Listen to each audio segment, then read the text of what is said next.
Alrighty guys, so today I'm going to be working on this twin turbo, of course, but I mean it's pretty much the continuation of the last video. I'm going to be installing the racing seat, but as you can tell, there's a bunch of junk in there I need to clean out, and then I can install the seat, and I'll show you guys how to do that. I'm sure you guys know how to put seats in, but these seats are a little weird. Alrighty, so on these, don't mind all that extra stuff in there, but the seat setup is a little weird because the left side is raised, but that's not going to be much of an issue because the rails they accommodate for that. So there's it's a 3-bolt 1-nut installation. So there's that hole right there. There's one right there. This is where the nut goes, or this is the another hole, and the nut goes on that rod right there, right there. So I'm going to throw the seat in. I'm not going to bolt it down because I also have the same harnesses, the ones that are on that seat, to throw on this seat. So I'm going to go ahead and do that, and it shouldn't be very difficult to do at all, really.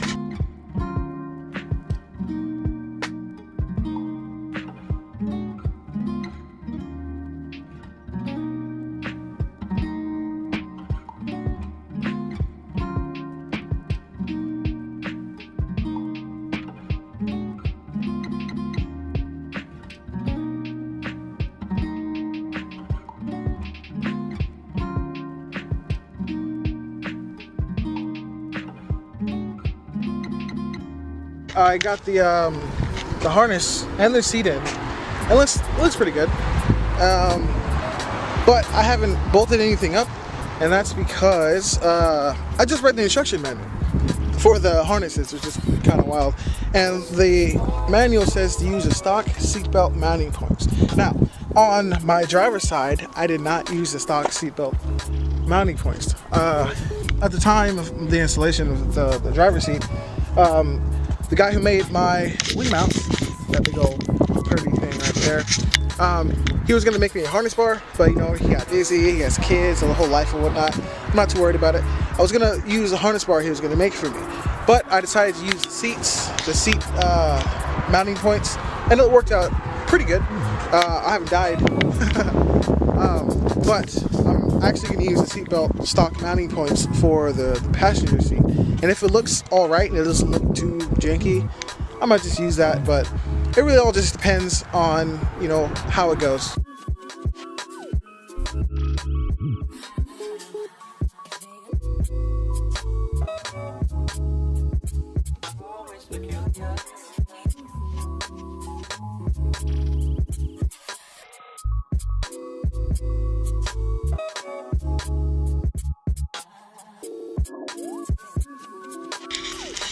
Here's the final product. We have the seat rail, or the seat rails and the seat and the harnesses, and all the harness points are connected to the factory seatbelt points. So 2 on that side, 1 on the bottom over here, and then 1 at the top that you just saw me spend a whole bunch of time trying to get to. That one. And yeah, overall it looks pretty good. It looks, you know, the same as the other one. But the important thing, one of the really important things that I have set up right now is I called Intech and I actually made an appointment to get tuned. Yeah. Well, actually they gotta do some work, and then when the dyno opens up, they'll be able to get me tuned. So this Wednesday, I'm gonna take my car up to Intech. I'm gonna get a trailer, you know, a trailer with my large truck here. Drop it off, have them install my hydro, and with that they're gonna bleed all the brakes and make sure everything is good to go, and then they're gonna tune it, which is awesome. But today I actually installed the Haltech engine management software because I want to actually look at what's going on with my car. So if you guys know, I have a sticker over my speedometer, actually pretty much over all my instruments, because the only thing that works is the fuel gauge. So with that, I don't know what my RPMs are, I don't know how fast I'm going, and I really like this sticker because it says, but on the inside it's a monster machine. I feel like that's very fitting for a twin turbo swap Z31. Guys, this is pretty exciting. So when I turn the key on the car, this is the Haltech software, by the way. When I turn the key, right down here, it says connection lost. But when I turn the key, it'll say ECU online, which is really cool. And it even shows, see that bar that's going up? That's my throttle, which is really cool. But yeah, as I was saying, it's really exciting because it shows the RPMs, and then how much boost pressure, then mat pressure, my throttle position, whatever CTS means, I think is coolant temperature, and then all the channels, my fuel. But it's really cool because it's all working. So that way I can actually tell Intech what is going on, because I'm breaking up at around 4,000. Or like 4,400 RPM. It's not going any higher than that, and it just sputters and breaks up, and it's really annoying.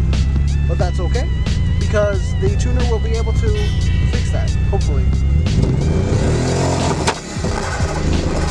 Alright, I got up to 5 on that one, but 6,500 is the red line on this, and I don't know why it's not doing that.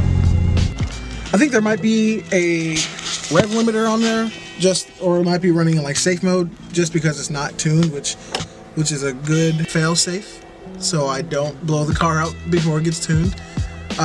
But I want to figure out how to remove the rev limiter, and I'm sure when they tune it, they'll be able to take it off, because it literally revs exactly to 5,000, and it just vroom, vroom, vroom, vroom, and it goes back up and down and up and down, and it's not like banging off like redline, which would be nice.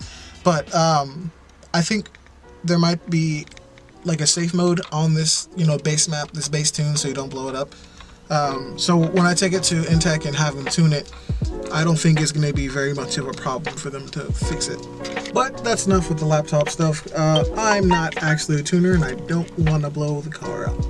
So one of the things I wanted to do, I recently got a package from Z1, rather I ordered something from Z1, and it's an OEM fan clutch, which should help with my cooling issue, because I took it to the track and it overheated, and I don't think my little electric fan is going to do much. So there's a guy who's parting out his Z. He's going to give me the hardware for it, because when you buy a fan clutch from Z1, apparently they think you're supposed to have the stock one, so it's just an OEM replacement. However, my Z, the twin turbo motor, did not come with the clutch fan. Unfortunately, the guy wanted way too much money for some hardware, so I ended up not getting it. But that's okay, because I'll probably find another guy that's parting out his Z32 that has the fan clutch. But that's going to end it for this video. And as always, like, comment, subscribe, and I'll see you guys on the next one.